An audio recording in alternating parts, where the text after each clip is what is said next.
Our stock markets are down as President Trump's long-threatened tariffs against Canada and Mexico come into force. The White House says the two countries are not doing enough to tackle migration and drug trafficking. All right, as we've been reporting all morning, the U.S. has now imposed a 25% tariff on nearly all goods imported from Mexico and Canada. This is Mexico's President Claudia Sheinbaum, the most powerful woman in the world. To the news of President Trump giving Mexico a one-month reprieve from his latest tariffs. But you see right there behind me, we are well into negative territory again today. Mexico, once regarded as the factory hub of North America with a production capacity worth hundreds of billions of dollars and a deeply integrated trade relationship with the United States, is now challenging that long-standing conviction. President Claudia Sheinbaum has made it crystal clear that she will do more than just raise her voice against Washington's unilateral tariffs. In recent statements, she called the Trump administration's tariffs on everything from cars to tech components totally unacceptable and hinted at the possibility of a massive retaliatory package. Behind the scenes, rumors in Mexico's capital suggest that the country is planning a move that could cost the U.S. over $100 billion. The potential retaliatory tariffs or restrictions on strategic sectors like electric vehicles, steel, agriculture, and energy could hit the U.S. economy hard. This pushback has sparked a national movement in Mexico, with Sheinbaum's popularity soaring as a result, one of the key factors that could force Trump to reconsider his stance. Trade between Mexico and the U.S. totaled over $800 billion in 2024, with the automotive sector alone accounting for a significant portion, around $150 billion. A growing share of this trade comes from electric vehicles, with Mexico making significant strides in the supply and assembly of hybrid and electric car components. In fact, exports of these components to the U.S. rose by 40% in 2024 compared to the previous year.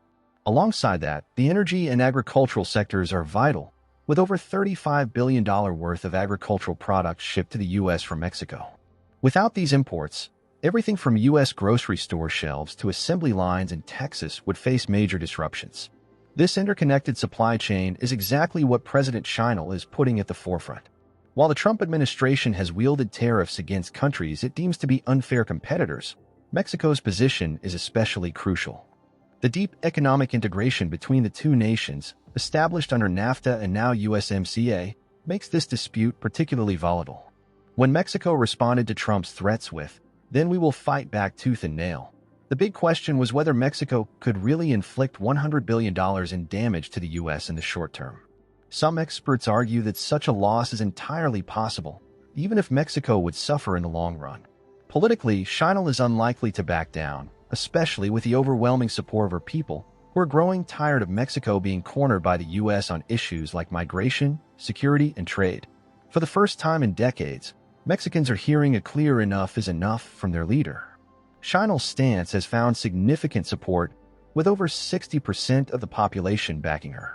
As a result, her popularity is soaring, sending a strong message to Trump: Mexico will not be pushed around any longer.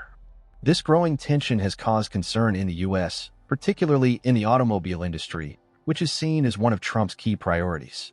His administration, under the America First banner, aims to boost domestic production while imposing tariffs to deter foreign manufacturers and imported parts. But with the deep economic ties between the U.S. and Mexico, the consequences of this trade war could prove costly on both sides. In reality, many American companies heavily rely on production lines in Mexico. Over $100 billion worth of parts flown north from Mexico each year, and without these components, major automakers like Ford, General Motors, and even Tesla could face production shortages.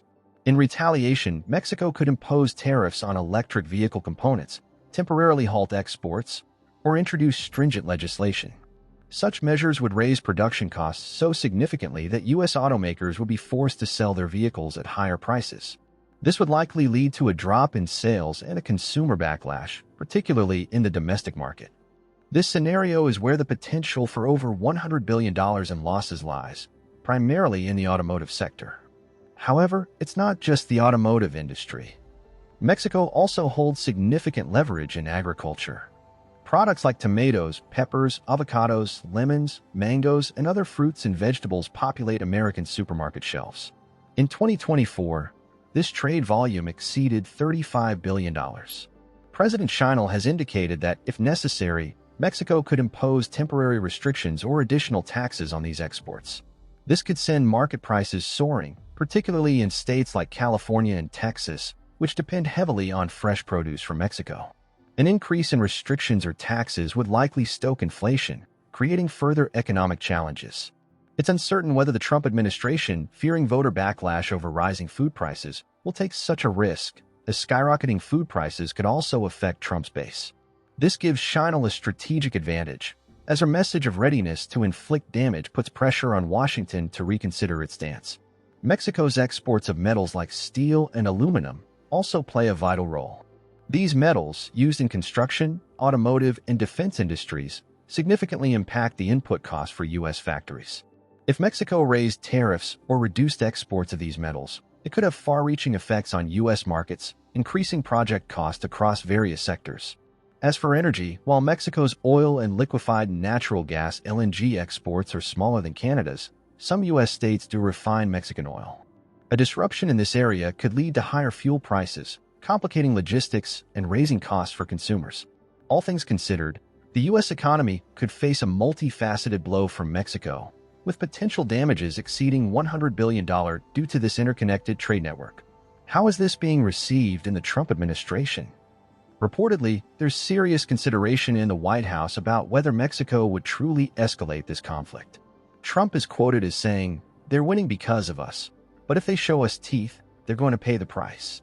However, advisors are warning that with China's soaring popularity, such a confrontation could have severe diplomatic and economic consequences for the U.S., especially considering the two countries already have to cooperate on immigration.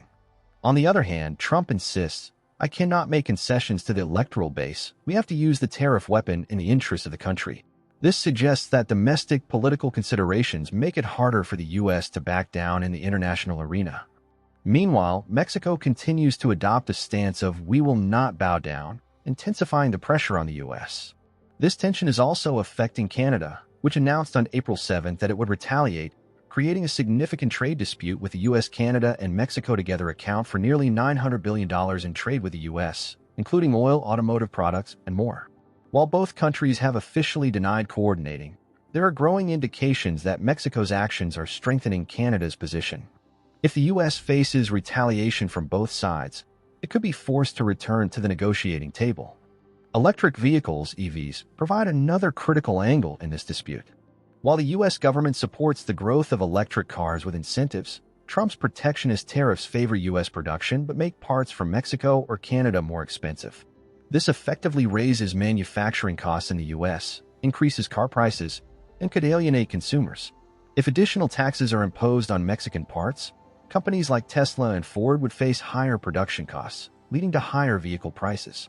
This, in turn, would hurt middle-class consumers trying to make the transition to electric vehicles. Mexico sees this as leverage, recognizing the U.S.'s dependence on its components. This is the trump card that Mexico is playing, suggesting that the U.S. could face a financial bill exceeding $100 billion in losses, with cascading cost increases and export losses in key sectors like automotive, agriculture, metals, and technology. Meanwhile, Mexico is also expanding its trade options in Asia and Europe, diversifying its global influence. President Sheinbaum has made it clear that Mexico is no longer solely reliant on the U.S. market. The country is forging new trade agreements with global powers like China and Japan, and expanding existing ones with the European Union, potentially opening up new opportunities for Mexican manufacturers. This shift weakens the U.S.'s position as Mexico's only economic option. While Trump has long been comfortable with the status quo, he's now realizing that China is unwavering in her resolve. If tensions escalate, it could be the U.S. that ends up as the real loser. This rhetoric is boosting China's popularity in Mexico, and it's starting to seriously unsettle Trump. On one hand, Trump needs to find common ground with Mexico on issues like migration and security. However, if the U.S. pushes too hard, it risks significant fallout on trade, migration, and security matters. As the April 3rd deadline approaches, it's unclear whether Washington will finally extend an olive branch or stand firm. Trump is known for being a tough negotiator, often holding off until the last minute. But China's increasing popularity means she cannot afford to back down without losing credibility. This makes a reversal difficult for both sides. Meanwhile, Canadian leader Carney is also considering retaliation, which could further complicate matters for Trump, who now faces the prospect of a trade battle on two fronts. Despite this, Trump's priority remains appeasing his voter base with a message of fairness and ending unfair competition. However, he may soon face backlash from his base if they experience higher import costs due to his tariffs. To summarize, Mexico's response to Trump's tariffs goes beyond a typical trade dispute. The country is aiming to reduce its economic dependence on the U.S., assert its independence, and establish itself as a major player in future industries, including electric vehicles. As Scheinel's popularity continues to rise, the U.S. administration is left grappling with the potential damage that could come from Mexico using its leverage. While $100 billion in losses might sound extreme, the depth of trade ties, complexity of the supply chain, and Mexico's critical role in key sectors make this figure more plausible than it appears. The question now is whether Trump can withstand the pressure or whether he will be forced to back down in the face of Scheinel's rising support. How would a trade war, particularly in the electric vehicle market, affect global car prices? These questions will soon be answered as key dates approach. On April 2nd, Canada may announce its retaliatory measures, followed by Mexico on April 3rd. America could find itself caught in the middle of a bilateral trade storm. While the possibility of diplomatic compromise remains slim, it's not entirely off the table. Scheinel's strong stance is making Mexico a more independent and powerful force in the region, while putting Trump in a more defensive and contemplative position. If Washington doesn't step up to negotiate, Mexico will continue playing its strongest cards and prepare for retaliation that could cost the U.S. $100 billion. The coming days will be crucial in determining the direction this conflict takes. Will the White House backtrack and review its tariffs at the last minute, or will Scheinel stand firm and launch her retaliatory measures? Either way, the North American trade order and political balance are likely to be shaken. A major trade war seems imminent, and the global repercussions could be profound. We'll be following every development closely. Share your thoughts in the comments, and don't forget to like and subscribe to stay up to date. This isn't just a dispute between Trump and Scheinel, it's a power struggle with potential global consequences. Stay tuned.